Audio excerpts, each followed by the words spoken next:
Yuk, kalau gitu kita mulai aja. Sudah 35 ini yang gabung ya. Oke, nanti kalau suara saya terdengar tidak jelas, boleh langsung mikrofonnya dinyalakan dan kasih tahu Bu Mei suaranya nggak jelas atau Bu Mei suaranya kurang kenceng gitu. Karena saya di rumah juga, jadi ada banyak lalu lalang kendaraan gitu ya. Selama nggak seperti itu, selama nggak ingin ini, minta tolong untuk mikrofonnya dimatikan dulu ya. Oke, terima kasih. Ini saya sinyalnya nggak bagus ini. Sinyalnya hilang-hilang.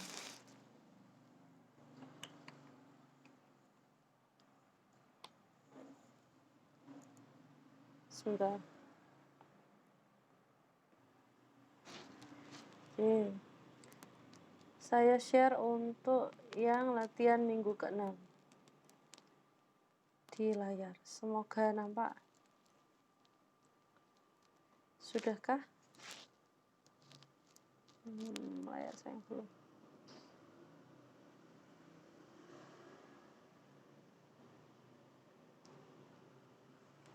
Sudah nampak ya? Di layarnya Anda, materi pertemuan ke-6. Kalau ada yang belum nampak, boleh dicari yang sedang share screen, disematkan. Jadi disematkan dulu.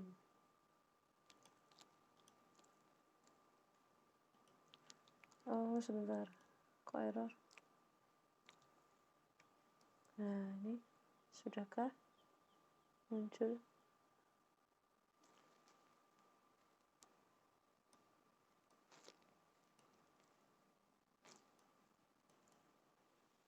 Sinyal saya nggak bagus. Oke. Ada ya? Belum muncul, Bu. Belum? Belum muncul. Sudah, Bu. Sudah ya ini ya? Oke. Agaknya naik Belum, Bu, turun. belum. Dulu. Di ya? Apa? Iya, beberapa sudah. Sudah, Bu. Di sini sudah, Bu. Cari yang partisipannya yang kelasnya Amai nanti disematkan. Kalau memang nggak muncul, disematkan. Nah, cari yang ini ya, disematkan. Dah, saya mulai dari yang nomor 1 dulu ya, normal disjungsi. Semoga yang belum bisa segera mencari. Normal disjungsi, nomor 1A. Nampak ya? Agak nge-lag kayaknya, mungkin karena sinyal. Ini agak naik turun sepertinya. Oke, untuk yang A, untuk soal nomor 1 itu kan meminta kita untuk merubah dalam bentuk normal disjungsi. Ingat, normal disjungsi itu berarti penghubung utamanya adalah disjungsi. Penghubung yang lainnya adalah konjungsi kalau dia terletak di dalam kurung. Gitu. Nah, untuk nomor 1A kita melihat bahwa di sini ada satu tanda implikasi. Kalau ada satu tanda implikasi berarti implikasi ini harus kita bereskan dulu.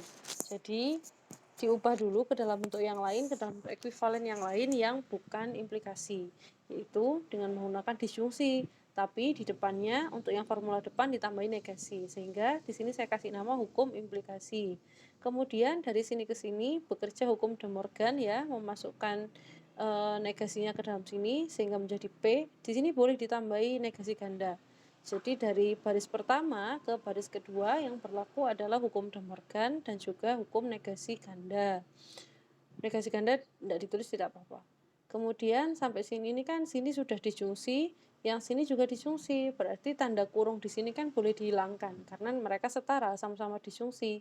Sehingga langsung kita simpulkan dia adalah P disjungsi negasi Q disjungsi R gitu. Jadi sudah normal sekarang disjungsi ya. Penghubung utamanya disjungsi. Soal B. P biimplikasi Q dan R biimplikasi S dalam kurung. Sekali lagi kita akan kerjakan mulai dari kurung yang paling sederhana. Di dalam situ ada kurung paling sederhana konjungsi, berarti kan aman. Selanjutnya bagian kurung siku ada implikasi dengan S, kita bereskan dulu. Jadi ini saya ubah ke bentuk hukum implikasi. Kemudian di baris kedua saya mengubah implikasi yang paling luar, yaitu negasi P disjungsi formula yang belakang. Jadi sekarang tanda implikasi sudah hilang semua. Kalau ada yang tanya, Bu, boleh nggak saya langsung mengubah dua tanda implikasi tersebut dalam satu baris misalkan? Boleh, ya, tidak apa-apa. Jadi kalau ini kan saya pecah dua kali menjadi dua baris. Kalau langsung dijadikan satu tidak apa-apa. Gitu. Asalkan nggak sampai salah ya, asalkan nggak sampai salah. Tapi harusnya hasilnya seperti ini. Kalau meskipun diubah dalam satu baris, hasilnya harusnya nampak di baris kedua ini, yang saya blok biru ini. Nampak nggak ya? Nge-lag ini kayaknya. Nah, seperti itu. Kemudian setelah sudah, tinggal kita rapikan. Kalau ada negasi yang masih ada di depan formula, kita rapikan dulu. Nah, ini kan di depan formula negasinya. Kita rapikan dulu supaya masuk menjadi negasi Q disjungsi negasi R. Sampai sini, kemudian menjadi disjungsi negasi Q disjungsi negasi R disjungsi S, sehingga terakhir karena sudah disjungsi semua maka sudah kita simpulkan dia berbentuk normal disjungsi gitu, sudah berbentuk normal disjungsi. Oke, dengan cara yang sama silakan diamati untuk nomor C sama D. Kalau ada pertanyaan silakan disampaikan, monggo.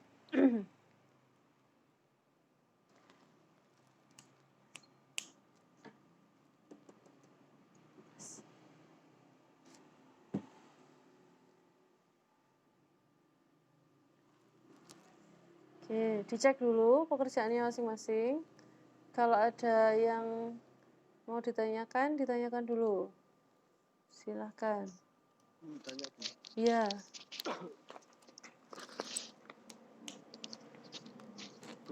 Iya, silakan. Iya. Oh iya, silakan. Monggo, yang mana? Yang bagian B tadi. Oh iya, Yang silakan. bagian B tadi loh, Bu. Yang B atau yang B. Iya, saya ini ngelag. Yang bagian hukum negasi dan negasi P isi dalam kurung negasinya kan di luar tabu ya. Itu ada kurung kan Q dan R. Itu kan ke bawahnya kurungnya kan hilang, Bu. Itu misalnya masih dikurungkan dulu, maksudnya negasi dalam kurung negasi Q disjungsi R dalam kurung. Iya. Itu bisa, Bu? Bisa, boleh, tidak apa-apa. Enggak apa-apa.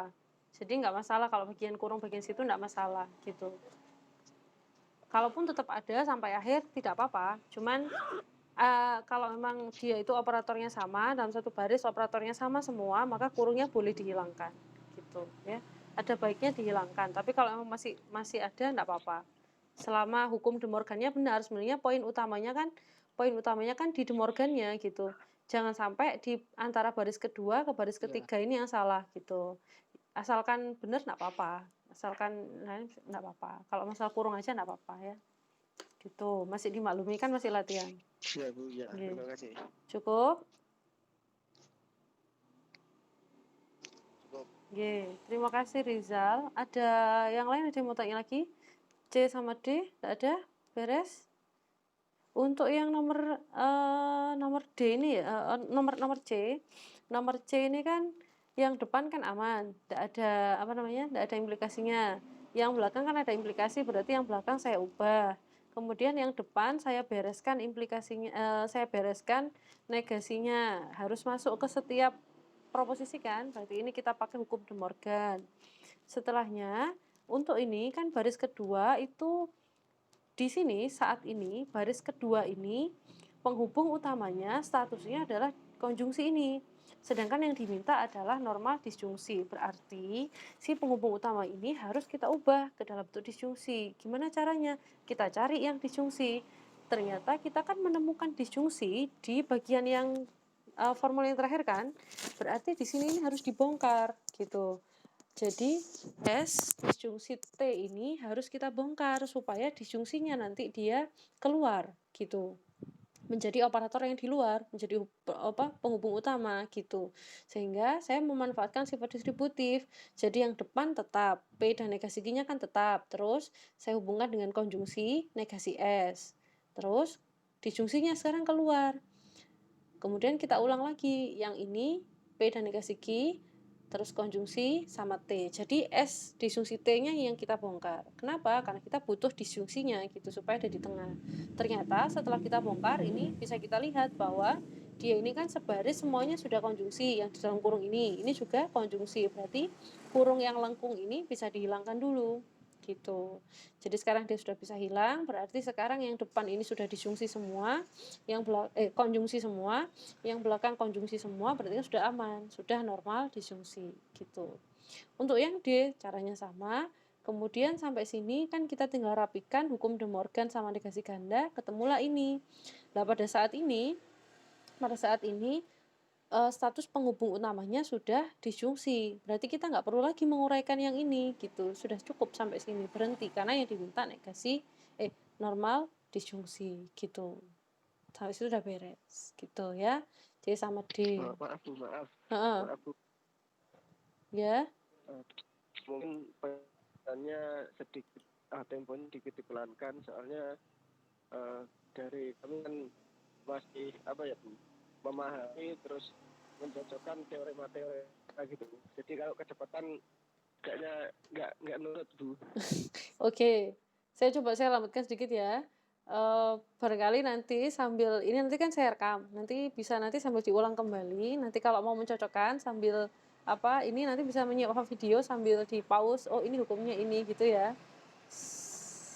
Untuk saat ini biar saya uraikan dulu semua supaya tercover semua lengkap sampai jam 12 nanti. Khawatir nggak cukup waktunya. Nanti rekaman ini akan saya share ulang ke Anda gitu ya. Oke.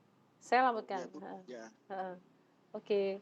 Terus untuk yang E ini ada bagian yang saya kuningkan karena saya salah sebenarnya. Coba sebentar ya. E negasi dari P dan Q dan P disjungsi Q. Nah, berarti kan ini masih ada negasi yang di luar. Berarti kan harus kita rapikan dulu dengan hukum De Morgan. Kalau ini dirapikan, ini akan menjadi negasi P disjungsi negasi Q. Ini harusnya negasi Q ya, saya salah, makanya ini saya kuningkan. Ini masih salah, nanti diralat ya. Ini harusnya negasi P disjungsi negasi Q yang kuning ini ya. Terus yang belakang kan tetap. Nah, selanjutnya kita kan diminta untuk mengubah menjadi normal disjungsi. Berarti kalau menjadi normal disjungsi, pada saat ini kan ini masih penghubung utamanya kan konjungsi. Berarti kan harus kita ubah ke disjungsi. Kita perlu disjungsi. Nah, ternyata kita bisa lihat di depan ada disjungsi, belakang juga ada disjungsi. Mana terus yang harus kita pakai, Bu? Terserah, bebas. Jadi Anda boleh pakai yang depan, boleh pakai yang belakang. Saya memakai yang belakang. Jadi yang saya bongkar, saya obrak-abrik yang belakang. Jadi yang depan tetap. Ini sorry ya, yang ini salah ya. Biar yang saya kuning-kuningkan supaya nanti Anda ini harusnya P dan P negasi P disjungsi negasi Q ini harusnya. Yang belakang saya bongkar. Jadi ini tanda disjungsi ada di tengah sekarang. Jadi lepas ada di tengah. Jadi yang ini disjungsi P. Kemudian sekali lagi kelompok depan ini negasi P disjungsi Q kita gabungkan dengan bagian yang belakang Q. Jadi ini yang biru ini P disjungsi Q ini saya bongkar, sudah saya pisah. P sama Q-nya sudah saya pisah. Saya kasihkan ke depan masing-masing. Jadi hukumnya adalah sifat distributif gitu. Setelahnya ini kan penghubung utama sudah disjungsi nih sekarang. Tapi kalau kita lihat di sini ini di kurung siku yang depan sama kurung siku yang belakang ini sama yang belakang ini, kalau dilihat kan dia itu masih dua operator berbeda. Jadi kalau kurungnya langsung kita hilangkan kan tidak boleh. Tidak boleh, kecuali dia itu sama-sama disjungsi atau sama-sama konjungsi. Berarti gimana caranya? Berarti kita sekali lagi akan menggunakan sifat distributif. Kita bongkar. Jadi ini dibongkar. Set. negasi P disjungsi Q ini dibongkar masing-masing. Jadi ini jadinya yang bawah ini. Nah, jadi sekarang sudah kepecah-pecah semuanya. Setelah sudah dipecah-pecah semua, kita bisa lihat, oh sekarang ini penghubung utama yang klep depan kurung siku ini, penghubung utamanya adalah ini, disjungsi. Yang belakang, kurung siku belakang, penghubung utamanya sekarang juga disjungsi ini. Nah, yang ini yang sekarang menjadi penghubung utama. Berarti semuanya sekarang sudah menjadi disjungsi, sudah normal disjungsi. Yang di dalam kurung kan semuanya sudah konjungsi. Berarti sudah normal disjungsi. Jadi sampai sini ini saya tinggal menghilangkan kurung sikunya aja. Sudah tidak perlu kurung siku. Kenapa? Karena semua statusnya sudah terhubung oleh tanda disjungsi gitu.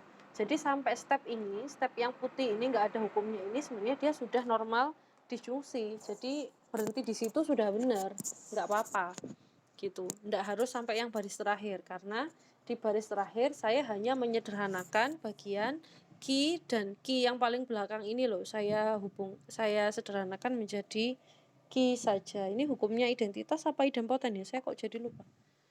Idempoten kalau nggak salah. Apa identitas? Idempoten. Identitas tuh. Oh, identitas ya. Ya pokoknya dua itu ya intinya. Idempoten. Idempoten betul kalau Q dan Q. Jadi sampai yang ini saja, sampai yang biru ini saya sebenarnya sudah benar gitu. Nggak harus yang ke bawah ya, tidak apa-apa. Ini sudah normal disjungsi. Gitu ya. Untuk soal nomor 1 seperti itu. Jadi nanti Anda silakan ulang sambil ini videonya dilihat lagi, nanti di pause ya bagian ini sambil di satu persatu. Tuh ya. Tapi ingat ini tadi salah ya. Ini tadi harusnya negasi Q. Jadi yang bagian ini juga harusnya negasi Q. Kemudian ini juga harusnya negasi Q. Ini juga harusnya negasi Q. Salah, sudah saya kuning-kuningkan. Kemudian ini, ubah formula berikut ke dalam bentuk normal konjungsi. Nomor 2 ya, normal konjungsi lebih mudah. Karena ini yang soal yang kebetulan saya kasih agak lebih mudah. Karena di sini ini adalah disjungsi, kemudian yang di dalam formula itu semuanya konjungsi, berarti tinggal kita bongkar pakai sifat distributif, maka sekarang penghubung utamanya sudah berubah dari disjungsi, sekarang penghubung utamanya sudah berubah menjadi konjungsi dan konjungsi. Ada 2. Konjungsi dan konjungsi gitu. Untuk nomor A sederhana, sudah selesai sampai situ saja. Kemudian untuk yang B kita melihat ada satu tanda implikasi, berarti satu tanda implikasi, berarti di situ kita bisa ubah yang depan saja, bagian depan ini. Nah, P maka Q berubah menjadi ini. Nah, seperti itu. Kemudian kita rapikan hukum De Morgan. Kemudian di baris kedua bisa kita lihat sekali lagi di baris kedua ini operator utamanya atau penghubung utamanya masih disjungsi. Karena masih disjungsi berarti harus kita ubah ke bentuk konjungsi pakai yang ada konjungsinya. Dan kebetulan konjungsinya ada di bagian depan ini, P dan negasi Q. Berarti P dan negasi Q ini yang harus kita bongkar ya, dibongkar. Jadi P dan negasi Q-nya dibongkar, P-nya dikasihkan ke P disjungsi Q, kemudian selanjutnya negasi Q juga dikasihkan ke P disjungsi Q yang belakang. Jadilah baris ketiga ini. Setelah itu kita lihat di tengah kurung siku ini semuanya ternyata hukumnya adalah penghubungnya adalah disjungsi, sehingga kurungnya bisa langsung kita hilangkan. Nah, kurungnya bisa langsung kita hilangkan.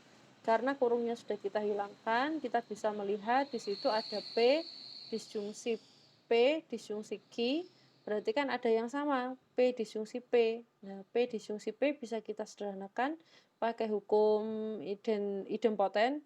Salah ini, harusnya idempoten ini. Idempoten, kemudian untuk yang belakang ada negasi Q disjungsi P disjungsi Q. Ada Q dan negasi Q. Coba saya jejer negasi Q sama Q-nya. Jadi di sini bisa ditambah.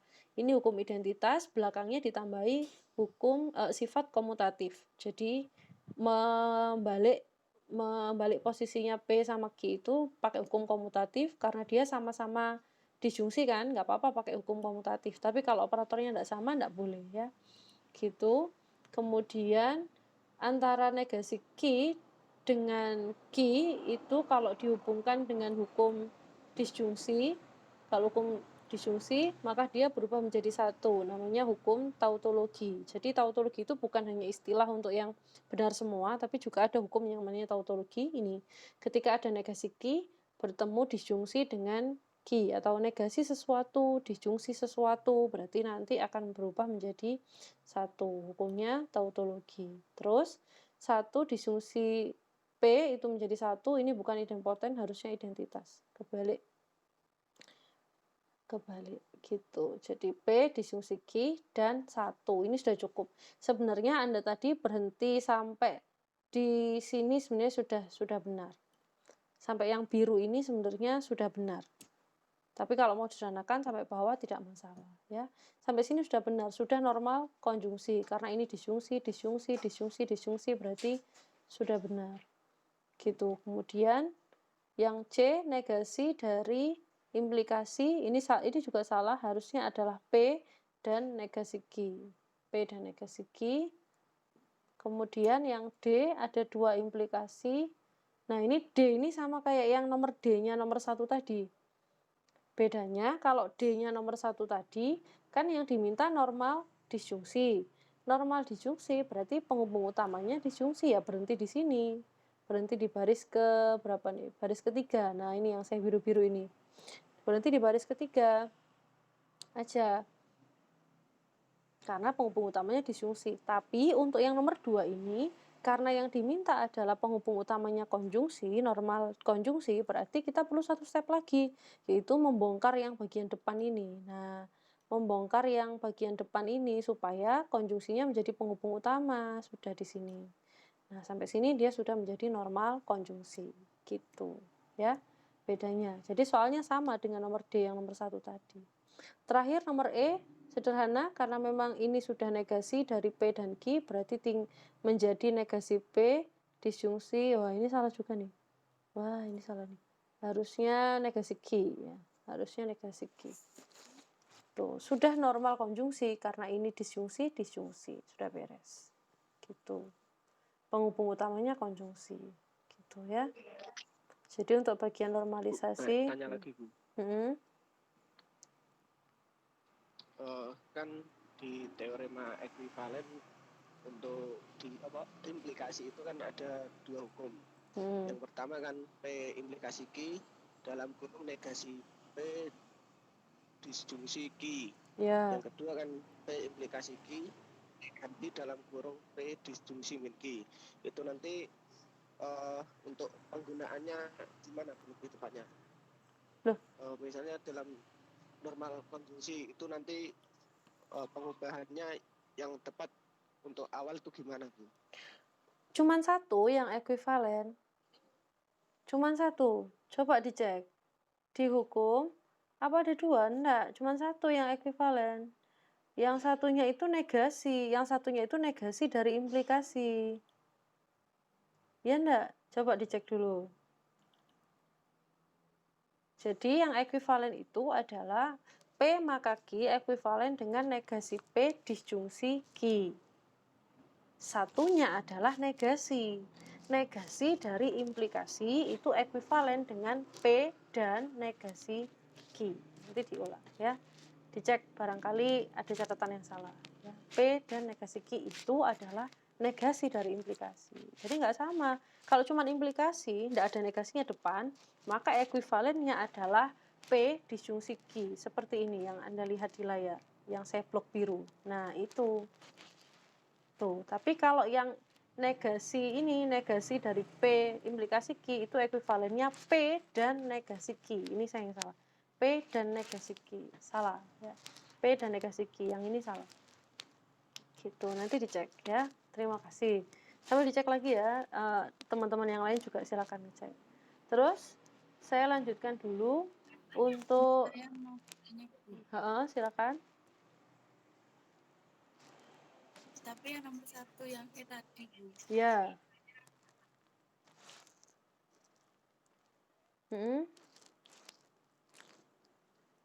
Tadi kan yang belakang itu dikali sama yang depan, Bu. Lah yang Q-nya kan dikali sama negasi P disjungsi negasi Q seharusnya. Berarti Ya. kan yang belakang Q-nya juga negasinya tuh. Oh iya, iya betul betul. Ya, terima kasih, betul betul. Ini juga salah. Ini harusnya dikuningkan juga. Terima kasih sudah mengingatkan. Betul, yang ini juga ya. Ini terus mana tadi? Ini berarti ini saya kuningkan ya. Betul betul. Ini yang salah. Ini juga salah nanti berarti. Oke. Terima kasih diingatkan. Nanti biar saya kirim aja. Kalau sudah saya ralat, saya ketik ulang. Nanti biar saya kirim ke grup aja ya. Nomor 1E sama nomor berapa tadi? 2 yang salah. Ini juga nanti akan saya kirim ulang aja ya kalau gitu. Terima kasih. Sampun, ada lagi? Sudah? Saya geser ke Sudah, Bu. Saya geser ke yang ini dulu ya, yang pengecekan kevalidan, karena kayaknya banyak yang mengalami kesulitan di sini. Ini untuk yang normalisasi memang harus hati-hati karena salah satu bentuk normalisasi itu adalah salah satu pengecekan kevalidan yang memang perlu ketelitian dan perlu kreativitas, mana yang perlu dinormalkan gitu dan seterusnya ya. Hati-hati, sekali lagi nanti menyimak ulang saja. Jadi kalau ngerjakan sambil bawa kertasnya hukum-hukum, sambil menyimak video gitu kalau mengerjakan ya. Nah, jika suku bunga naik, maka harga saham turun. Apabila harga saham turun, maka investor merugi. Kenyataannya investor merugi. Oleh karena itu, dipastikan suku bunga naik. Di sini Anda bisa lihat bahwa di sini kalau kita bongkar, kita punya 3 buah premis dari 3 kalimat di awal. Kalimat yang terakhir ini berupa kesimpulan, karena di situ dituliskan oleh karena itu dapat dipastikan suku bunga naik. Berarti ini yang menjadi kesimpulan. Jadi kalau saya uraikan, premis 1, premis 2, premis 3. Sudah, karena premis sudah terurai kayak dicontohkan, setelah itu tinggal kita lihat klausa utamanya mana supaya kita bisa menentukan proposisi. Di sini ada klausa utamanya suku bunga naik. Terus klausa kedua harga saham turun. Terus premis 2 harga saham turun, sudah ada tadi kan, sudah muncul. Terus investor akan merugi, ini satu klausa yang baru. Kenyataannya investor merugi, sudah ada. Dapat dipastikan suku bunga naik. Berarti ada 3 klausa utama, yaitu suku bunga naik, harga saham turun, investor merugi. Ini yang kita jadikan pemisalan. Setelah sudah, tinggal kita bikin simboliknya. Premis 1 implikasi bentuknya, premis 2 juga implikasi. Premis 3 nggak ada apa-apanya, berarti single, cuman R saja. Sudah. Kemudian kesimpulannya suku bunga naik, berarti P. Sudah. Beres. Bagian ini saya yakin harusnya Anda sudah bisa ya, karena sejak pertemuan awal Anda sudah sering latihan untuk membuat simbolik dari kalimat. Kemudian untuk selanjutnya, karena di situ bebas pakai apa saja, saya pakai bukti langsung. Ingat, kalau bukti langsung itu bentuknya adalah kita jajar semua. Premis kita gabungkan dengan konjungsi, setelah itu kita tutup kurung, kemudian kita hubungkan dengan implikasi untuk menuju ke kesimpulan. Jadi sudah, tinggal dipasang aja saya premis 1 dan premis 2 dan premis 3, terus maka P, si kesimpulan. Sudah. Nah, ingat, kita punya 2 cara untuk mengerjakan. Bisa cara 1, bisa cara 2, kesimpulannya ikut dinormalkan atau tidak. Gitu. Anda boleh pilih. Kalau saya sebenarnya lebih pilih cara 1 karena lebih pendek. Karena kan berarti kan nggak menambah implikasi gitu kan, karena lebih pendek gitu. Tapi saya cek dua-duanya ini, cara 1 bisa dilihat kesimpulan tidak ikut dinormalkan ya. Jadi yang kita normalkan yang ini saja. Dari sini kita melihat bahwa ada 2 tanda implikasi, maka kedua buah implikasi ini langsung saya ubah menurut hukum implikasi, ubah ke bentuk ekuivalennya. Setelah itu, di sini sampai sini ini kita melihat bahwa dia sebenarnya sudah normal konjungsi. Sudah normal konjungsi kan. Terus kalau kita menggunakan cara 1, berarti tujuan akhirnya, goal akhirnya atau tujuan akhirnya di baris terakhir sini harusnya dia ketemunya P. Cuman P saja ketemunya, si kesimpulan. Nah, berarti kan yang lain-lainnya kan harus hilang. Si Q harus hilang, si R harus hilang gitu. Sebenarnya dari sini kita sudah bisa melihat bahwa di sini ada R, di sini juga ada R. Berarti kan nggak bisa saling menghilangkan. Wong sama-sama ada R gitu. Jadi sebenarnya dari sini saya sudah menduga, oh dia di sini kayaknya nggak valid gitu. Tapi di sini ada negasi Ki sama ada Ki. Ini kan dua hal yang berlawanan kan. Berarti kira-kira mereka ini bisa saling menghilangkan. Berarti ada kemungkinan nanti Ki-nya bisa hilang. Jangan-jangan nanti kena 0, kontradiksi bisa hilang juga. Maka saya coba kemudian. Coba saya terusin dulu ke bawah kalau gitu. Karena ini ada Ki, ini ada negasi Ki, berarti yang saya bongkar, yang saya coba obrak-abrik adalah dua yang di depan ini. R-nya disimpan aja dulu di belakang. Nggak usah ikut-ikutan. Kenapa? Karena di sini nanti R-nya nggak ngaruh gitu. Kalau saya bongkar dua yang belakang, misalkan ini sama ini. Nah, dua yang belakang ini ya, ini sama ini. Nggak ngefek apa-apa, karena dia sama-sama R gitu. Jadi nggak ada gunanya. Saya bongkar yang depan. Maka R-nya saya sisihkan ya. Ini saya bongkar. Negasi Ki, disjungsi R ini saya bongkar. Saya buang set gitu ya. Dibongkar. Pakai hukum distributif. Nanti pelan-pelan sambil dilihat ya, sambil di pause videonya nanti dilihat. Kemudian ternyata bagian ini dia juga masih tidak sama tandanya. Satu konjungsi, satu disjungsi. Nggak bisa tahu kurungnya hilang langsung, berarti kita bongkar sekali lagi, pakai distributif lagi. Jadi distributif ini sangat berguna untuk membongkar-bongkar yang tidak perlu gitu. Setelah dibongkar-bongkar ini semua, Anda bisa lihat, oh ini loh sekarang ketemu dia sudah antara Ki dengan negasi Ki ini ketemu. Operatornya adalah konjungsi. Nah, karena mereka sudah ketemu, yang belakang ini kan ya masih tetap sama ya. Nah, yang ini sudah ketemu, Ki dan negasi Ki menurut hukum yang saya kasih ke Anda itu adalah sebuah kontradiksi. Maka menghasilkan 0. Hukumnya kontradiksi. Kemudian bla bla bla disjungsi 0 menurut hukum identitas 0-nya ini hilang karena ternyata penyambungnya adalah operator penghubungnya adalah disjungsi, 0-nya hilang. Ini kurung yang kuning-kuning ini karena dia salah ya, enggak perlu sebenarnya, nanti saya hilangkan. Nah, ternyata setelah 0-nya hilang sudah tinggal ini saja. Ini R-nya juga masih tetap di belakang, sudah nggak bisa diotak-atik lagi, mau diapain, apalagi yang dibongkar dengan apa juga nggak bisa. Kalaupun mau disatukan nanti jadi kembali gitu kan ya, berarti sudah nggak bisa diapa-apakan lagi, nggak bisa dia menuju ke kesimpulan, berarti dia tidak valid. Sudah, gitu aja. Tuh. Kita cek pakai cara 2, kesimpulan ikut dinormalkan. Nah, bedanya apa? Kalau nomor 1, kalau pakai cara 1, harusnya kesimpulannya adalah P ketemunya. Tapi kalau cara 2 kan kesimpulannya ikut dinormalkan. Berarti apa kemudian yang dituju? Yang dituju adalah ketemunya adalah 1. Tautologi gitu. Nah, Anda nanti bisa ngecek ya ini ya per item karena saya nggak mungkin jelasin supaya menghemat waktu. Nanti silakan video ini di pause di bagian ini dan dicek dengan tulisan Anda masing-masing. Anda akan melihat bahwa ini setelah dibongkar-bongkar ndak karuan ternyata tidak bisa menghasilkan suatu tautologi, tidak bisa menghasilkan satu, sehingga argumennya tidak valid gitu ya. Kita akan lihat contoh yang selanjutnya, yang kedua akan menghasilkan hasil yang valid. Kalau valid ketemunya seperti apa gitu. Nah, ini ya nomor 2. Caranya tetap sama. Yang pertama dibongkar dulu mana yang berupa premis, mana yang berupa kesimpulan. Kesimpulan harus hati-hati ya. Harus hati-hati mana yang premis, mana yang kesimpulan. Ini sambil dicek jawaban Anda apakah begini kemarin. Harusnya kalau ikut pola seperti yang saya contohkan di PPT mestinya sama seperti ini.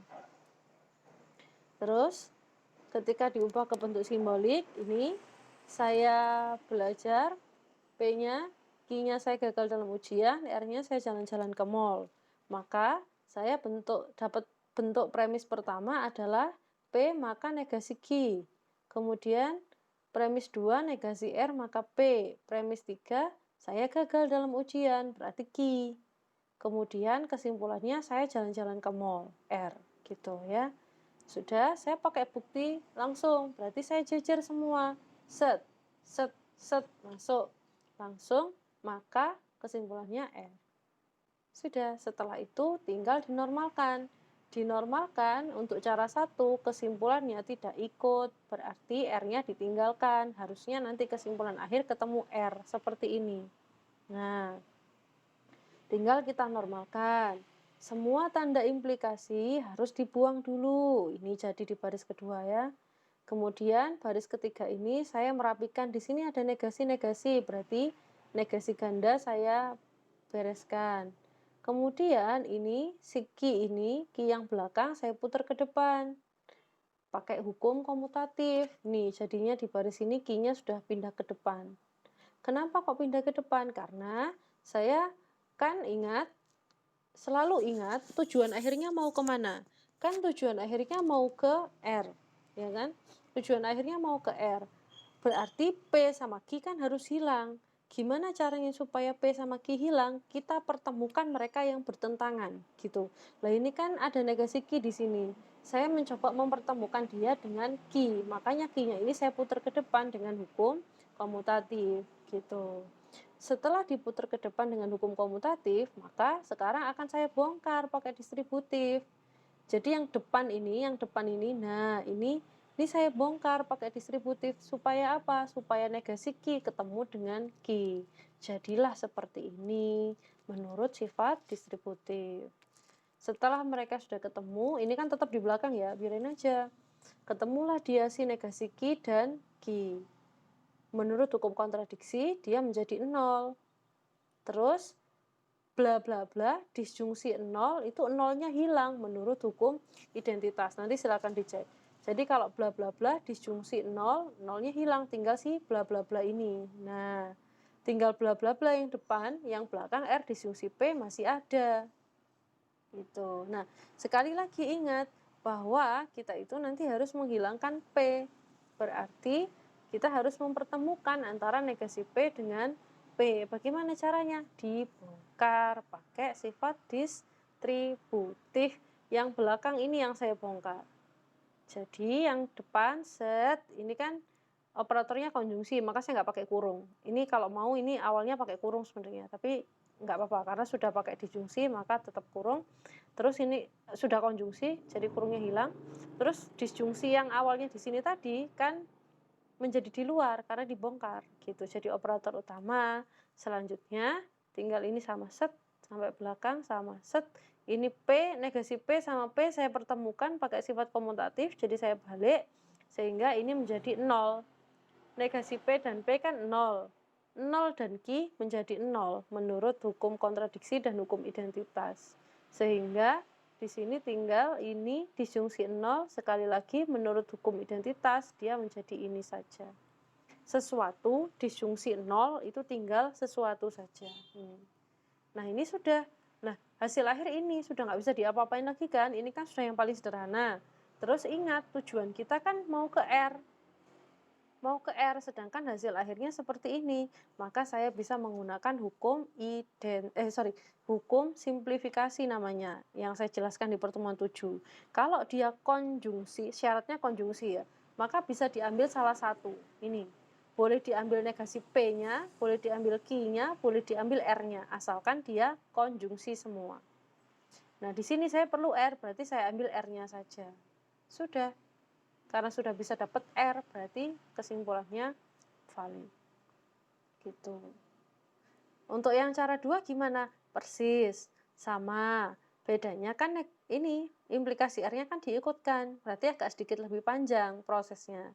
Sampai sini Anda bisa lihat, sampai bawah, ketemunya nanti harusnya adalah 1, tautologi.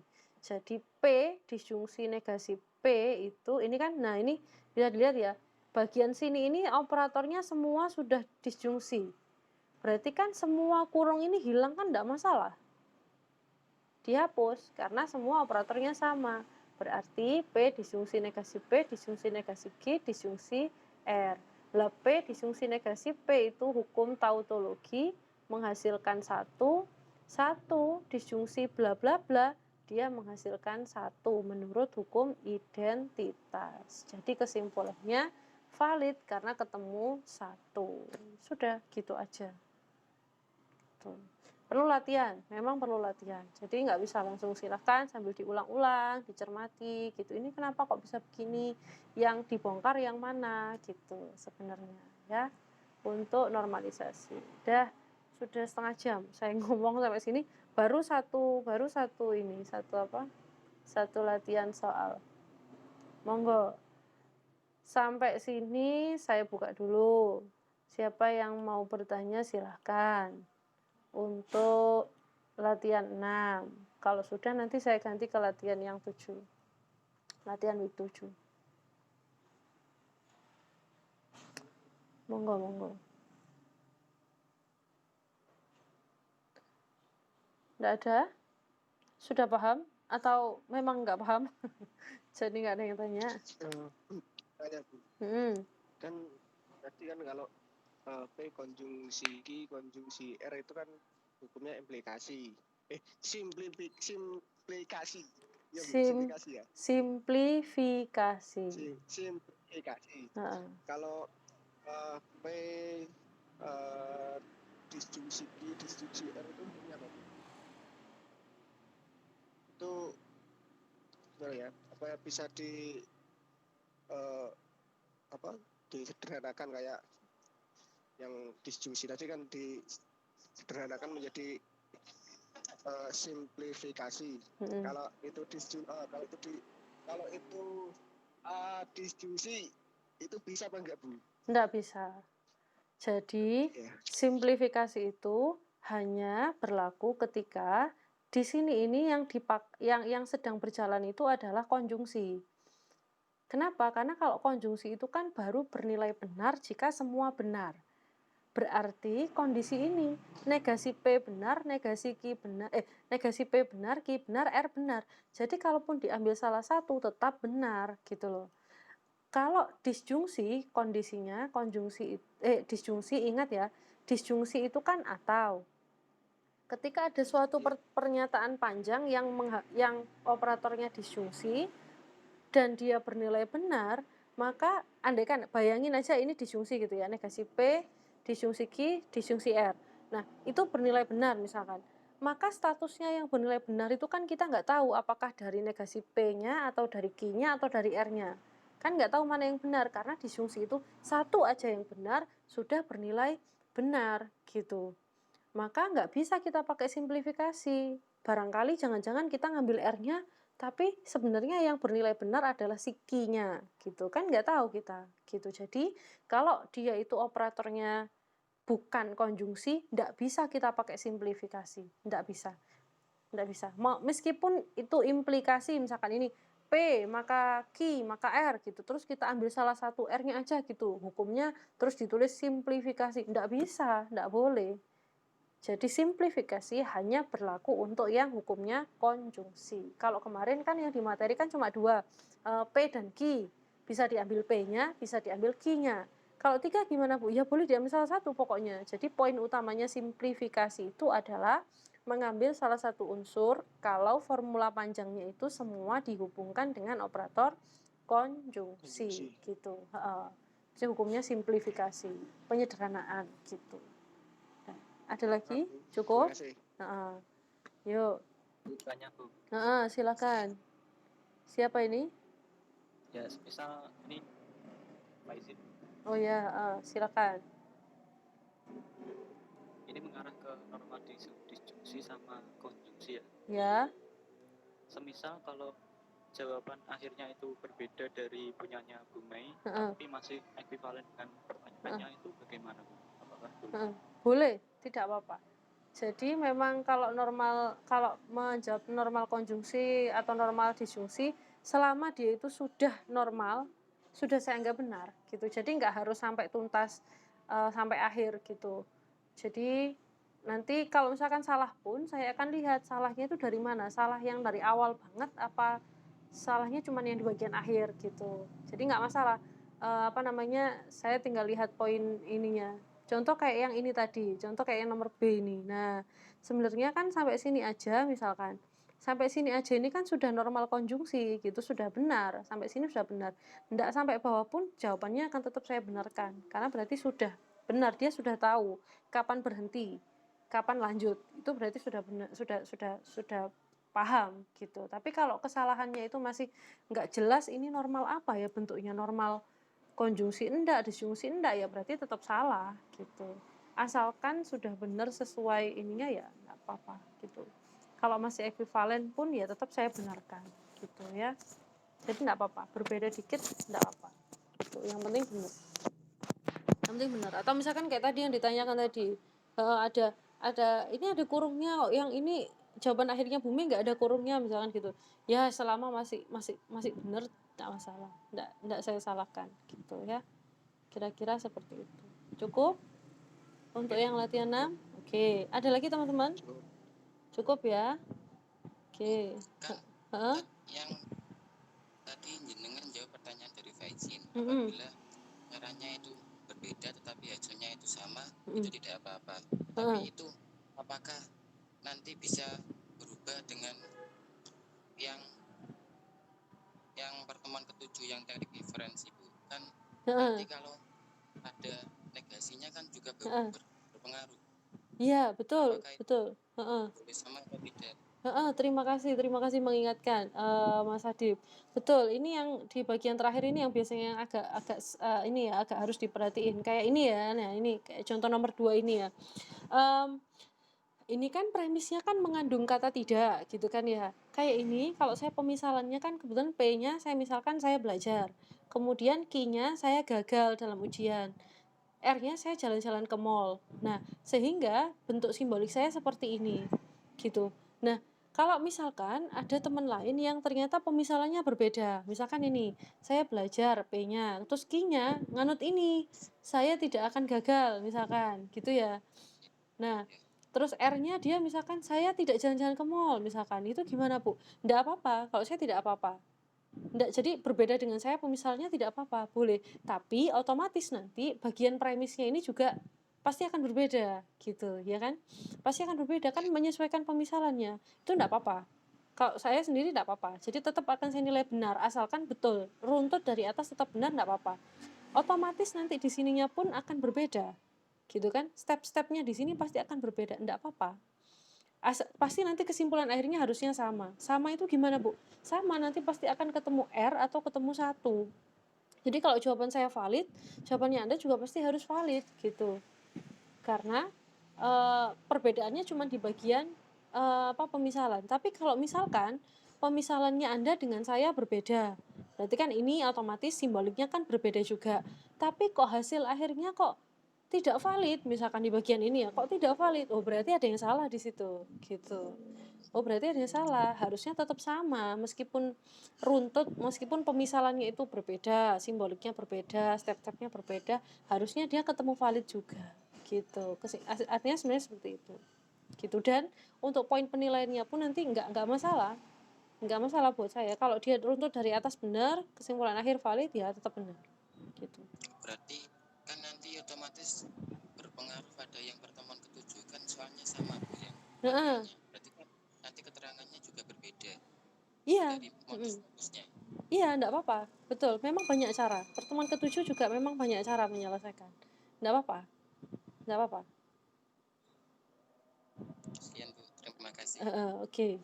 Sama-sama. Jadi enggak apa-apa ya, enggak masalah. Jadi pokoknya yang harus hati-hati selama dari atas benar, tetap benar. Jadi tetap saya benarkan, enggak salah. Memang banyak cara. Gitu. Ini kan cuma contoh. Ini pun saya cuma pakai bukti langsung ya kan. Anda kan boleh pakai yang kontradiksi, boleh pakai yang kontraposisi, bebas. Jadi bebas. Boleh pakai cara 1, cara 2 gitu. Jadi bebas. Nanti kalau misalkan di soal langsung ditentukan pakai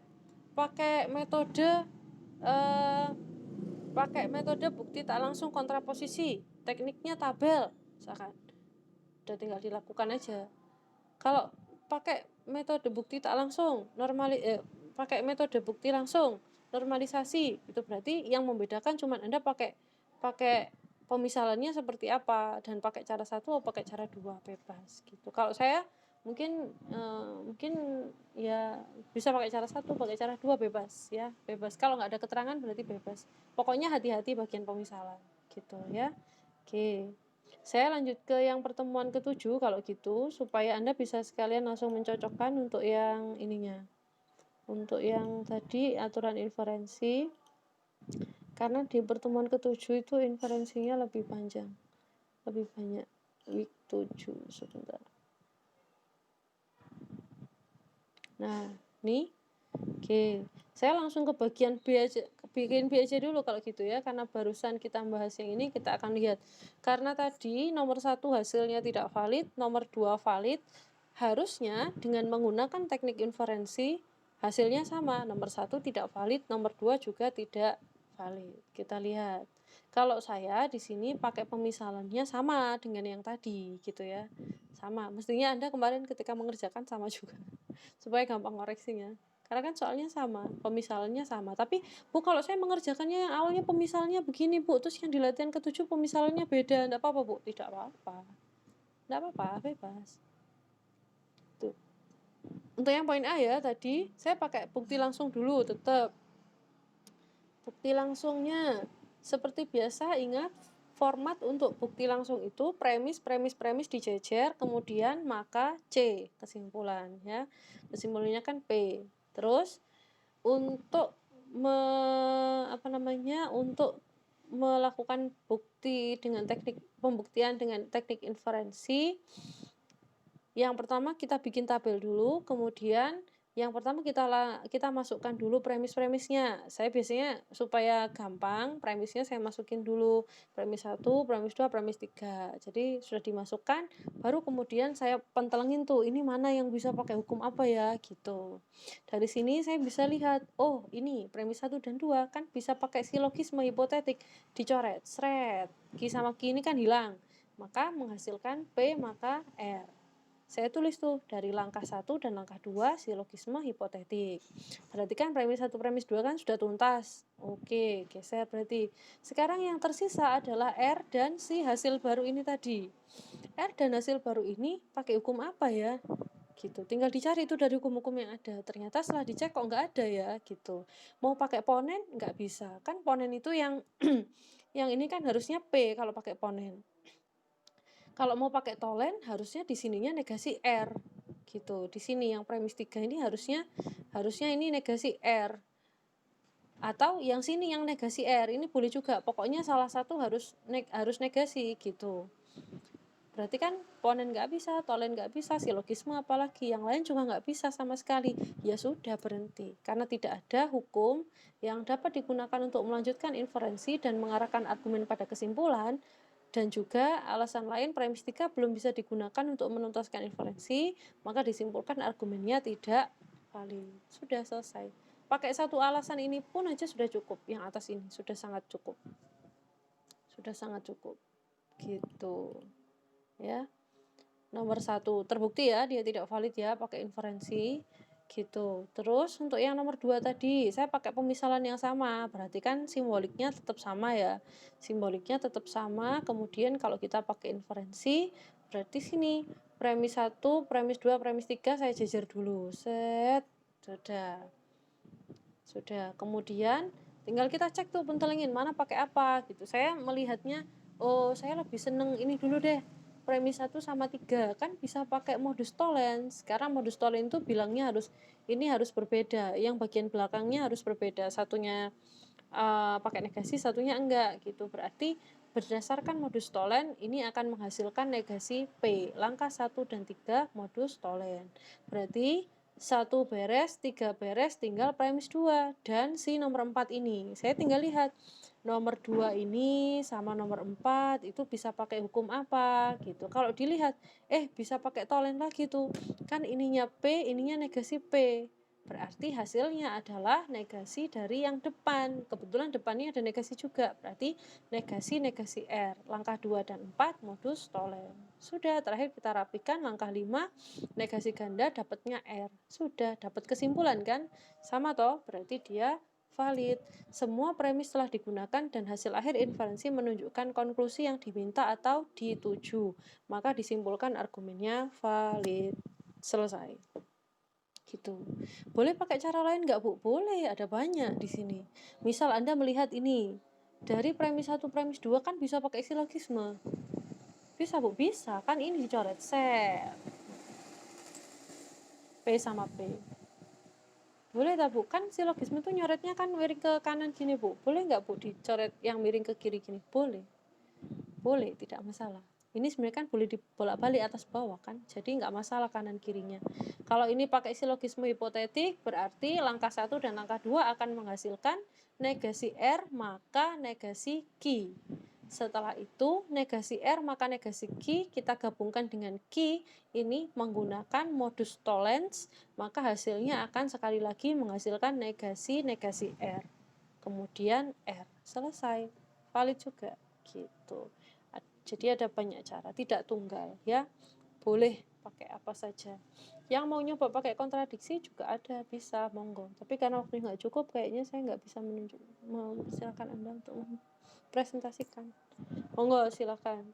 Belum ya? Sampai sini dulu, sampai ini dulu. Ada yang masih mau tanya juga nggak? Untuk yang inferensi dulu, monggo. Ini yang mbak-mbak masih menyimak kan? Monggo silakan. Yang mau tanya. Bu, tanya lagi. Silakan. Ya kan kayak modus tolen itu tadi loh Bu. Itu kan bentuk awan. Halo? P implikasi Q dan negasi Q. Itu misalnya Q implikasi P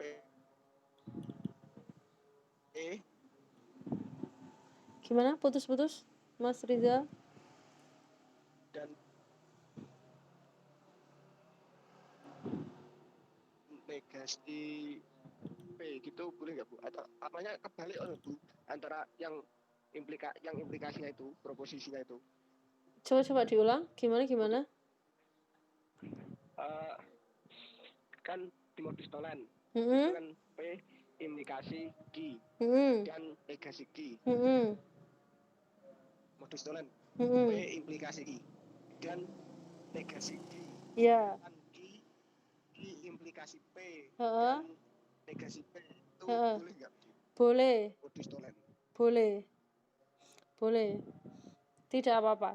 Jadi nak, yang dihafalkan dalam modus ponen, tolen, silogisme, simplifikasi, adisi, dan semua hukum aturan inferensi maupun hukum-hukum yang kemarin-kemarin saya bahas itu, jangan dihafalkan hurufnya, tapi hafalkan polanya. Jadi ketika kamu menghafalkan modus tolen, jangan dihafal P maka Q sama negasi Q-nya. Jadi nggak harus persis seperti itu hurufnya untuk bisa menggunakan modus tolen, tapi polanya yang kita pakai. Bahwa modus tolen itu adalah depan implikasi belakang, kemudian satunya adalah negasi dari belakang. Berarti kesimpulannya adalah negasi depan. Gitu yang dihafalkan. Jadi nggak plek harus P maka Q sama negasi Q gitu. Boleh kalau misalkan terbalik Bu hurufnya. Berarti yang depan Q maka P. Terus yang kedua itu negasi P. Nanti boleh nggak? Boleh. Tapi kesimpulannya berarti adalah negasi Q gitu. Jadi yang dihafalkan adalah polanya ya. Jangan hurufnya gitu. Sama kayak ketika saya pakai di sini tadi. Pakai week 7 tadi mana ya. Sebentar. Ini misalkan saya pakai yang ini tadi modus tolen ini untuk langkah 1 sama langkah 3 kan negasinya ada di sini bukan yang di nomor 3 ini.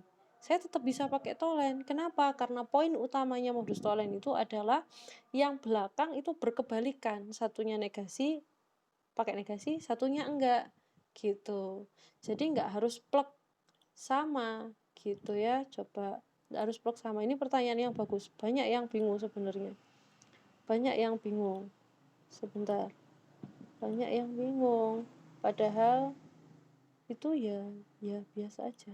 Kok biasa aja? Maksudnya ya itu ya bagian dari ini aja gitu.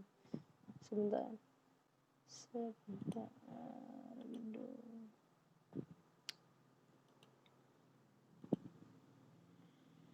Nih, yang di layar ini yang minggu lalu saya kasihkan itu ya. Yang dihafalkan polanya. Jadi nggak harus ini persis seperti ini. Kalaupun saya punya silogismenya itu di sini misalkan adalah negasi P maka negasi Q, negasi Q maka negasi R, ya kesimpulannya negasi P maka negasi R gitu. Yang dihafalkan adalah polanya. Oh, silogisme hipotetik itu nyoret gini loh, set gitu. Jadi ada yang hilang. Secara diagonal enek sing podo, set. Oh, berarti langsung yang depan maka yang belakang.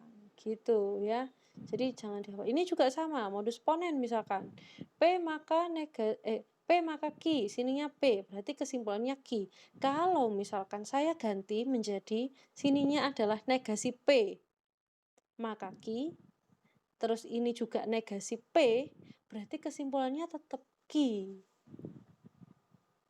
Kok bisa, Bu? Ya iya, kan bagian depan sama dengan bagian depan ini. Ini P dengan P. Kan tadi saya pakai negasi P, sini pakai negasi P juga, enggak masalah. Gitu. Jadi yang dihafalkan adalah polanya. Oh, ponen itu depan sama dengan depan. Jadi ini P sama dengan P ini. Berarti kesimpulannya adalah belakang. Gitu-gitu kalau ngafalin. Pakai bahasanya sendiri. Gitu ya. Diingat-ingat seperti itu. Gitu. Ini pertanyaan bagus.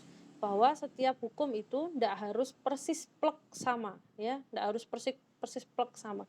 Tadi kan ketika simplifikasi kan saya juga pakai yang ini kan, pakai apa? Berbeda kan yang simplifikasi kan tadi saya pakai 3, padahal kan di contoh ini kan cuma 2, P sama Q aja gitu ya. Kira-kira begitu. Terima kasih pertanyaannya Risa. Terus, sampun. Sudah jelas? Alhamdulillah jelas. Alhamdulillah. Oke. Yuk, ada lagi yang tanya? Belum? Saya lanjutkan ke atas dulu. Yang teknik tabel kebenaran kan belum ya? Kita cocokkan hasilnya dulu. Barangkali ada yang perlu atau barangkali saya ada yang salah. Sebentar. Nah, nih teknik tabel kebenaran. Teknik tabel kebenaran ini salah satu yang paling mudah juga sebenarnya. Cuman resikonya adalah dia ini perlu ketelitian gitu, perlu ketelitian. Jadi perlu ketelitian untuk mengecek harus teliti. Mana tadi? Salah. Nomor 1 seperti itu. Anda bisa lihat langsung pengerjaannya seperti biasa, karena hasil akhir berupa tautologi, berarti disimpulkan argumennya valid. Sampun. Gitu. Kemudian untuk yang B, nah, untuk yang B sama, kita perlu P, perlu Q. Kemudian kita kerjakan mulai dari yang kurungnya paling dalam, seperti biasa ya, berarti P maka Q, kemudian ini yang ada di kurung siku, kemudian yang ada di kurung siku maka Q. Ini kurang kurung sikunya kurang yang depan. Oke, kesimpulannya benar semua, tautologi gitu. Kemudian untuk yang C, nah sama metodenya, harus hati-hati ya, karena ini key-nya ada di depan. Jadi setelah Anda mengerjakan ini, setelah Anda mengerjakan ini, nah kolom ini sudah terisi, Anda harus hati-hati karena implikasinya melihatnya dari kolom ini terus ke depan. Ini, jadi bacanya S ke B. Kesimpulannya B. Kesimpulannya adalah B. Terus S ke S. Maka kesimpulannya B. Nggak boleh ketukar arahnya. Gitu. Kalau ketukar arahnya nanti salah. Karena kalau Anda melihatnya dari sini B ke S, maka hasilnya S di sini nanti jadi salah. Ya. Jadi apa ke apa, itu yang harus hati-hati. Apa ke apa. Ini. Kalau kolom ini ke Q, berarti arahnya dari sini S ke B. S ke B ya, hati-hati. Hati-hati. Gitu. Kira-kira seperti itu. Kemudian yang C juga sama. Sudah. Jadi kesimpulannya valid semua. Ini nomor 1 A, B, C valid semua. Kemudian untuk nomor 2, ini kan bentuknya untuk bukti langsung. Perintahnya suruh ubah dulu ke bentuk kontraposisinya. Kemudian periksa apakah dia valid atau tidak. Nah, di sini kalau dia bukti langsung berarti kan depan ini kan premis, yang belakang kan kesimpulan. Kalau kontraposisi berarti kita tukar tempat dan kita negasikan kan. Berarti di sini dia menjadi P yang depan, kemudian implikasi, kemudian seret ini kasih negasi semua di belakang. Sudah, tinggal kita susun tabelnya. Kita perlu negasi Q, P maka Q dan negasi Q dan seterusnya, ketemulah ini hasilnya valid gitu. Nah, nanti dicek satu persatu tabelnya ya. Ini silakan di pause videonya, kemudian dicocokkan. Yang ketiga adalah jenis kontradiksi. Berarti kalau kontradiksi itu artinya memindahkan kesimpulan ke kiri tapi kasih negasi, sehingga yang di kanannya tanda sama tanda implikasi itu tinggal 0 gitu. Nah, ini saya salah ini yang kayak gini. Ini nanti ralatnya saya kasih deh. Ini harusnya kan kesimpulannya kan yang ini ya. Berarti kan ketika pindah ke kiri kan harusnya ini negasi. Nah, ini saya salah. Belum sempat ngecek ya. Ini harusnya ada negasi nih di sini nanti. Nanti biar saya ralat dulu terus saya kirim ke Anda ya. Jadi ini harusnya negasi terus ini 0. Kalau memasukkan 0 gimana ya? Salah semua, kan 0 gitu. Terus di sini saya kasih bintang. Kenapa perlu saya kasih bintang? Karena di sini ini kan di sini ini terlalu panjang, karena kan kalau nulis kolom terakhir nanti kan harus saya ulang, saya tulis semua sepanjang ini kan, sepanjang baris kontradiksi ini kan terlalu panjang. Kalau mau mempersingkat caranya seperti ini, kasih bintang 1 atau bintang 2 gitu. Nanti bintang 1 maka bintang 2 hasilnya apa gitu boleh. Strategi penulisan aja ya. Strategi penulisan. Sudah, ini tidak valid yang nomor 2, tapi karena ada salah barangkali nanti dicek, nanti biar saya cek ulang gitu.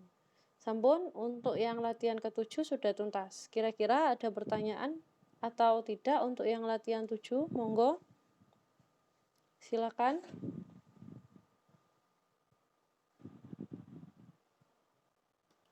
Silakan, yang mau tanya saya tunggu untuk yang ke-7.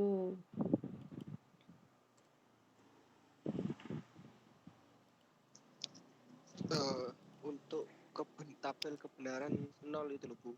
Itu kok kenapa bisa salah semua itu gimana dari mana gitu loh Bu? Iya. Oke. Nah, 0 itu kan artinya kan kontradiksi. Jadi 0 itu bukan kontradiksi. 0 itu kan pernyataan yang salah. Lah kalau saya punya satu kolom yang isinya 0, ya berarti kan harusnya isinya salah semua. Sudah, cuman itu. Kalau 1 berarti isinya benar semua, karena tautologi. Kalau 0 kontradiksi, jadi salah semua. Sudah. Cuman dari situ aja. Jadi 0 itu salah semua.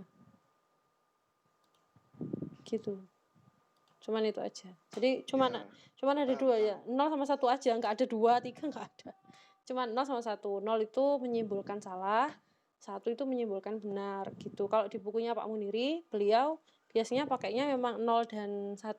Jadi setiap tabel itu kalau di bukunya Pak Muniri dulu tuh beliau pakainya 01, enggak pakai BS gitu. Kalau saya masih pakai BS. Masih pakai BS, tapi kalau ketemu 0 ya berarti salah semua. Gitu. Dan sampun, kiranya cukup. Ada lagi yang mau tanya pertemuan ke-7? Nggak ada? Kalau nggak ada, saya terakhir ingin menunjukkan ke Anda, barangkali kemarin masih ada yang kesulitan, kesulitan ini, mengerjakan ketika kuis, karena besok untuk UTS saya masih pakai LMS lagi ya, karena kalau ditulis kemudian difoto seperti tugas ini kan kendalanya kan biasanya size-nya terlalu besar. Saya kalau harus mendownload semua tugasnya Anda, semua hasil pekerjaannya Anda, tentu kapasitasnya akan sangat besar. Belum lagi dikalikan dengan kelas-kelas yang lain gitu kan ya. Jadi saya tetap pakai LMS. Nah, maka karena saya pakai LMS, barangkali kemarin ada yang kesulitan, saya lihat ada beberapa yang menuliskan bentuk tabel. Cuman nggak bentuk tabel utuh gitu loh. Coba saya tunjukkan ya, barangkali Anda memerlukan ini. Sebentar, biar saya preview caranya membuat equation dan seterusnya ya, sambil latihan. Saya kemarin tuh sebenarnya sebelum kuis itu mau saya bikin ini loh, kayak dummy quiz tuh kayak untuk latihan gitu loh, tapi nggak sempat. Tutorial. Kalau tutorial sih enggak ya, cuman maksudnya saya kasih Anda untuk kuis yang kosongan gitu yang bisa apa namanya, bisa nginput, nyoba-nyoba gitu, ngisi tabel dan seterusnya, sebenarnya gitu. Tuh, nah. Kelihatan? Sudah ya? Nah, nampak kan? Nih, misalkan ya, ini untuk yang esai, untuk yang benar salah kan ya tinggal milih aja kan, benar apa salah gitu. Isian singkat juga tinggal ngisi jawabannya berapa gitu. Isian misalnya ini 5 gitu. Tinggal diisi. Lah untuk yang esai itu kan kemarin saya kan macam-macam. Ada yang apa namanya? Ada yang saya minta Anda membuat tabel. Contohnya kayak bukan ya. Bukan ini yang saya minta Anda membuat tabel, mana ya? Hah? Nah, misalkan seperti ini. Loh, kok nggak ada ya? Apa salah? Esai. Ini ya, kalau nggak salah. Tentukan invest. Oh, bukan juga. Mana ya? Ya sudahlah ya. Misalkan ini ya, misalkan kalimatnya seperti ini. Kalau mau membuat tabel, menunya ada di sini. Kalau cuman dia equation yang nggak perlu simbol, ya nggak usah. Ini aja. Apa namanya? Ini masuk ketikan biasa saja. Tapi kalau pakai simbol ya masuknya ke equation. Pertama coba tabel dulu misalkan tabel masuknya di sini ya. Panah ke bawah yang di pojok ini, kemudian masukkan ke sini. Di sini ini ada equation, sini ada insert character. Kalau perlu pi misalkan, kalau perlu alpha, lainnya ada di sini. Kemudian ini tabel. Nah, tabel di sini captionnya boleh diisi judul, misalkan tabel kebenaran kayak tadi. Tabel kebenaran, misalkan. Caption position ada di atas atau di bawah, di atas misalkan. Kemudian define headers, nggak usah diperhatiin, nggak apa-apa ini. Kemudian number of rows, jadi banyaknya baris. Misal banyaknya kolom di sini create tabel. Jadi boleh orek-orekan dulu kan di kertas, terus Anda butuh berapa baris, berapa kolom. Nah, itu tinggal nanti disiapin gitu. Nah, sudah muncul tabel kebenaran, tinggal diisi. Nah, di sini nanti tinggal BS-nya kan di sini gitu. BS dan seterusnya gitu ya. Kemudian di sini kan nanti ada equation-nya, misalkan perlu equation, berarti nanti di sini masuk ke insert equation. Sini tinggal dimasukkan, misalkan P dan Q, misalkan. Ini previewnya muncul di sini nih. Dannya ini kok enggak muncul? Loh, kok enggak muncul ya? Oke. Ya wes, ini ya udahlah ya. Ini yang ini bisa copy aja. Nanti bisa copy aja. Misal kayak ini Anda butuh ini tinggal ngopi ke soalnya. Misal soal yang mana ya? Yang ada simbolnya sekalian. Nomor 10 enggak? 9. Iya, 10 ini tadi coba. Misalkan. Nah, ini misalkan Anda butuh bikin tabel kebenaran kan? Ini berarti misalkan ini saya hapus. Misalkan ini kan berarti kita butuh ini ya, ada 2 proposisi, berarti tabelnya sini tadi. Tabel. Misalkan rows-nya ada 5, kolomnya ada 5 misalkan. Nah, jadi di sini kan biasanya kalau kita bikin tabel kan mulai yang paling dalam. Kalau mulai yang paling dalam berarti kan kita mulai dari sini A sama B dulu. Anda copy aja di sini. Kalau nggak mau ini A di copy, terus masukkan equation. Klik di equation-nya, masukkan di sini set. Nah, save equation. Masuklah dia di sini. Kalau dia itu tampilannya sudah seperti ini, ada garing sama ininya, berarti dia sudah masuk equation nih di sini. Masuknya dia sudah berupa equation gitu. Kalau enggak, berarti dia masih tulisan biasa. Ada kursor taruh sini misalkan. Terus kita kan perlu B dulu. B-nya di copy. Ctrl C. Masukkan equation. Ctrl V. Sudah. save equation. Nah, sudah. Terus kan biasanya kan kita perlu negasi ndak? Oh, ini perlu ada negasi A. Berarti lagi di blok Ctrl C, kemudian equation, Ctrl V, sudah, kemudian save equation. Masuk di sini. Terus kolom yang paling ini, nah ini set B disjungsi A. Ctrl C, equation, Ctrl V, masuk, save equation.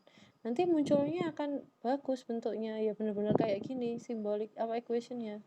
Terakhir ini, berarti kolom terakhir kan ini perlunya Ctrl C lagi, di mana ini tadi?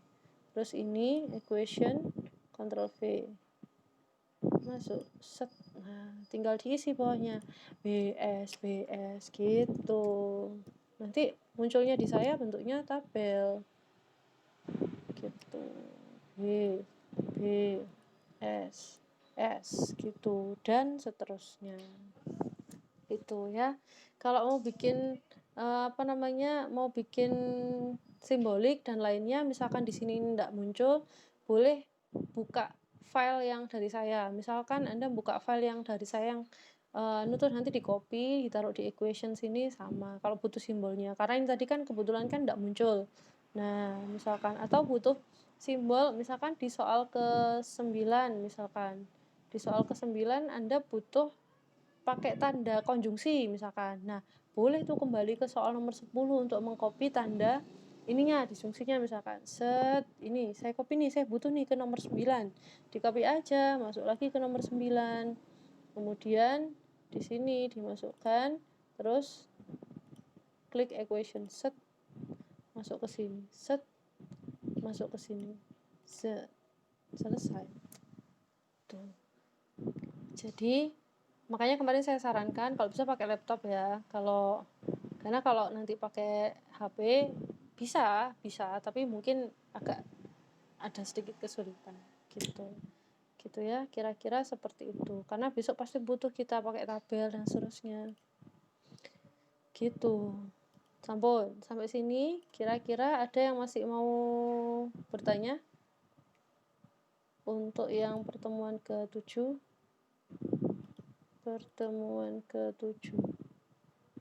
Latihan 7 enggak ada? Sudah cukup?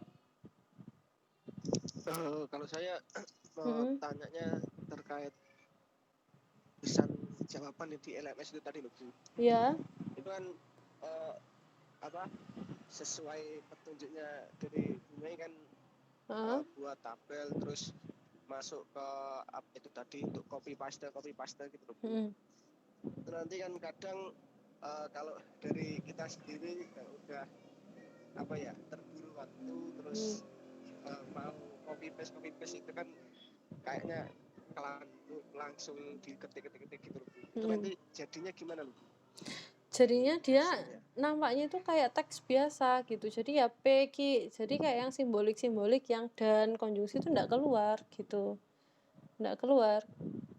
Jadi kalau nggak pakai equation nggak keluar. Sebenarnya nggak terlalu perlu kalau nggak ini, tapi kan besok itu kan kita kan mengubah ke bentuk kalimat ke simbolik, apalagi kalau mau pengecekan kevalidan kan harus kalimat bentuk simbolik, karena ini kan perlu membuat bentuk simbolik yang benar gitu. Kalau kemarin kan masih bisa masih kayak tabel misalkan yang kemarin nggak muncul, benar-benar nggak muncul tabel seperti yang tabel yang kayak tadi itu, saya masih bisa memaklumi, enggak apa-apa kan masih latihan. Jadi S sama B-nya itu berantakan gitu, saya harus agak ngurutkan, oh iki paling maksudnya ndek gini, iki paling maksudnya ndek gini gitu kayaknya. Tapi kalau yang besok ini kan karena mungkin agak panjang dan juga harus pakai untuk pembuktian, berarti kan harus hati-hati gitu. Maka yang biasanya saya sarankan itu mesti makanya sebelum melaksanakan ujian itu siapkan semua peralatan tempur, sehingga kamu benar-benar 50 menit kali 2 itu benar-benar duduk di sana dengan nggak perlu kemana-mana lagi gitu. Sudah siapin alat tulisnya, siapin bukunya, apa segala macam. Jadi benar-benar ketika mengerjakan sudah langsung in gitu. Tinggal copy dan seterusnya.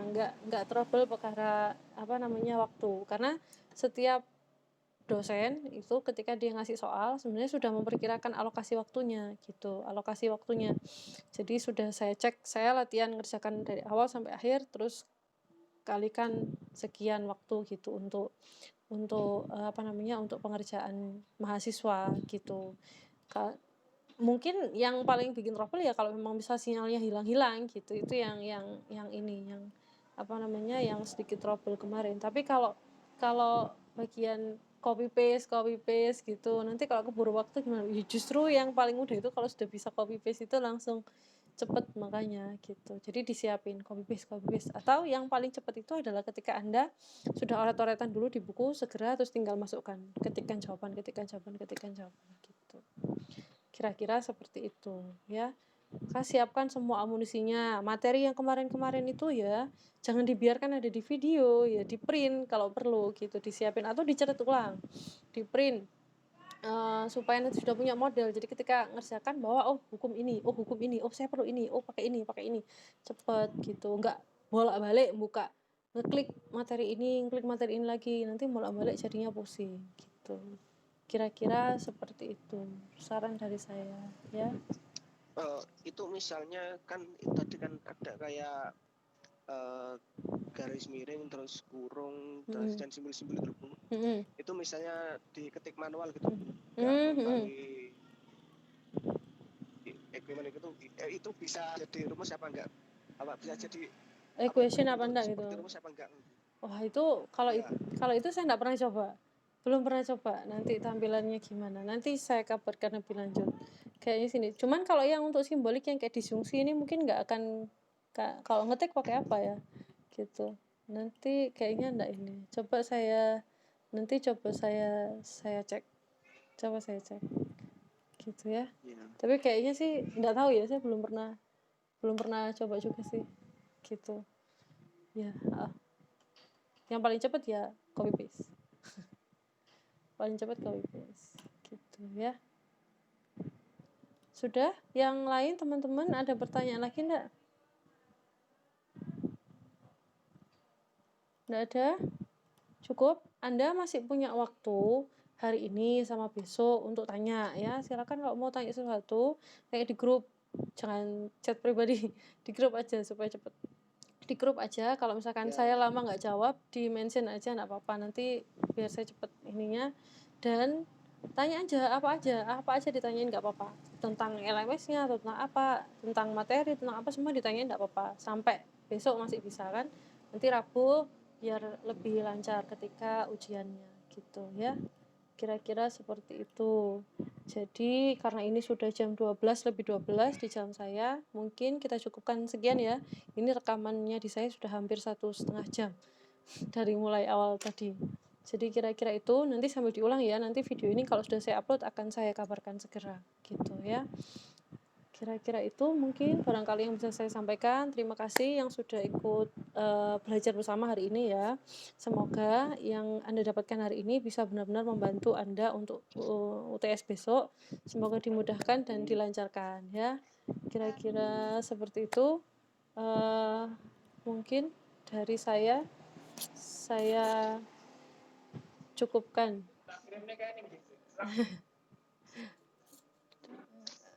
Oke, sudah kalau gitu kiranya saya cukupkan sekian. Terima kasih. Kurang lebihnya saya mohon maaf. Saya tutup ya. Wassalamualaikum warahmatullahi wabarakatuh.